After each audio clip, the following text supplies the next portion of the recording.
Hello, this is Blue Star, Defender of Equestria, and this is my Afterthoughts review of Gift of the Mod Pie.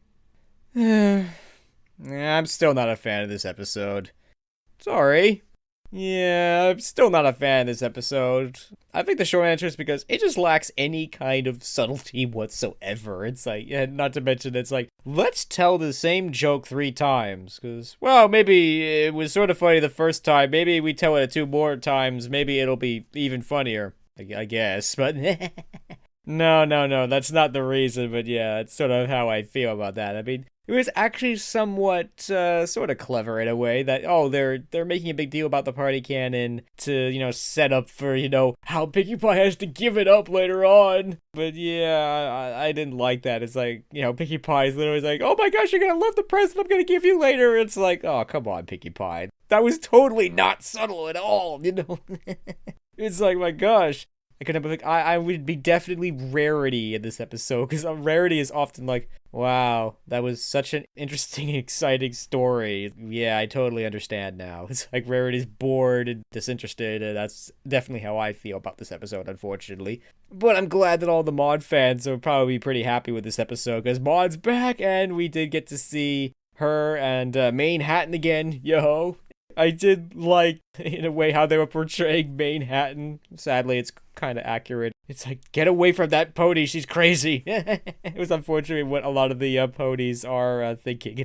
And yeah, that one pony is like, hey, quiet down there, pugs! And I couldn't help but notice that when I watched this a second time, it's like, when Pinkie Pie is going kind of a little bit nuts in front of the pouch store, it's like she grabs this kid. And then, like, in the next shot, it's like that kid and her mom are, like, talking to the officer. My first thoughts were, like, officer, this pink pony grabbed my kid.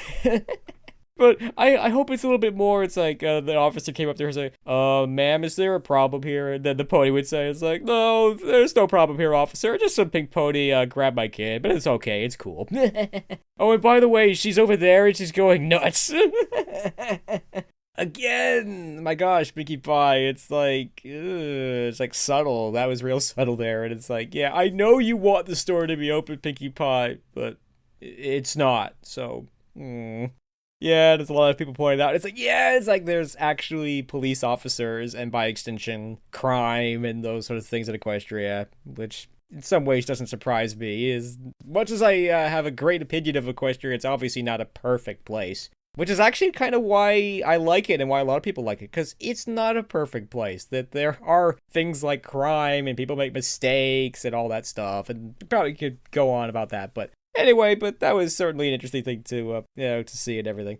Yeah. Otherwise, I just simply don't enjoy this episode. I just don't. I kind of like Maud. Her jokes sort of give me kind of a little bit of a chuckle, but it's not like I'm really enjoying myself in this one, and unfortunately, it's as simple as that. I like to call episodes like this binary episodes. You either like them, or you don't. There is no in-between.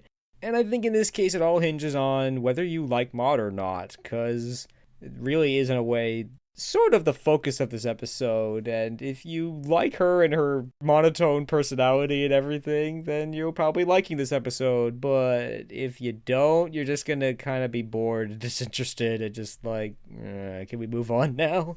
It is kind of funny, but it does cause problems, obviously, because the problem is that she doesn't show any emotion, so it's like, she's supposed to be so happy when she gets the rock pouch. We can't really tell. We have to take Pinkie Pie's word for it, which I'm going to assume is true, of course. But yeah, it's like when she just says, I'm going to go get your party cannon back. It's like, oh, she's monotoned and there's no emotion. It feels like there's no value or anything here.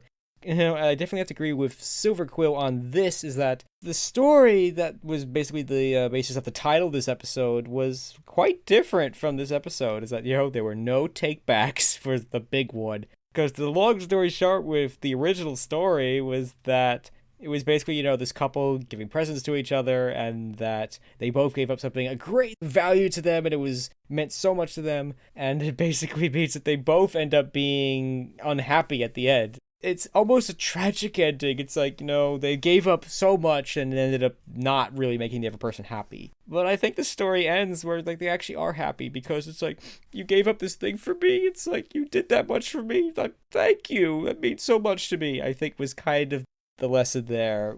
And that's why this doesn't really resonate so much in this particular episode, because that didn't happen. In the original story, that thing that they gave up, it's gone forever. Here, they just go and get the party cannon back, and then that's the end of it. And Ma just gives up the pouch, but because she's all monotone, you can't tell if she's upset by this or not, or if it's not a big deal. It just feels like the stakes are too low to care, or not that big of a deal. And that was sort of my first thoughts on this episode. The stakes just feel too low for me to really care, I guess. But this is a pretty standard episode in the show, to be honest. You know, it's like not every episode is, oh my gosh, we're all gonna die, you know? Sort of like the season premiere of the season was, but I don't know. It's like, this just doesn't feel there was really much here at all. It just felt, eh. It was okay, it wasn't bad. I mean, this episode doesn't technically do anything bad, but it doesn't do anything really that great either. I still stand by that. I think this would have been better as a short, because yeah, the central lesson of this was that, oh, gift giving is not a competition. Which is kind of ironic in that the season premiere had a little bit of a scene with the main six basically, you know, competing for like who has the best gift and all that. So that was kind of an ironic thing, and perhaps that was intentional. But yeah, you definitely could have done this lesson as a short, and probably would have been a lot better, because then it wouldn't have felt like it would be dragging on and all that. But overall, this episode was okay. It wasn't great. It's not one of my favorites, but I'm glad that it's probably the favorite of a lot of the Mod fans, and it was cool to have Mod come back. And of course, we had Rarity, you know, basically, oh, she's gonna open another boutique already? My gosh. Well, good for you, Rarity. Which hopefully will be set up for something later in the season. I mean, certainly later in the series. I hope it's going to be later in the season, but you never know. But overall, it was okay. It's not one of my favorites, but, you know, it didn't do anything bad, but it didn't do anything good either, which is probably the best way to put this episode. So here's hoping that, you know, the next episode will be more interesting and more exciting, and, you know, and maybe might give us a clue as to where they're going this season, because that would certainly be something that I would certainly like to see, because I'm just uncertain of where the show is going right now. So that is the end of my Afterthoughts review of The Gift of the Mod Pie.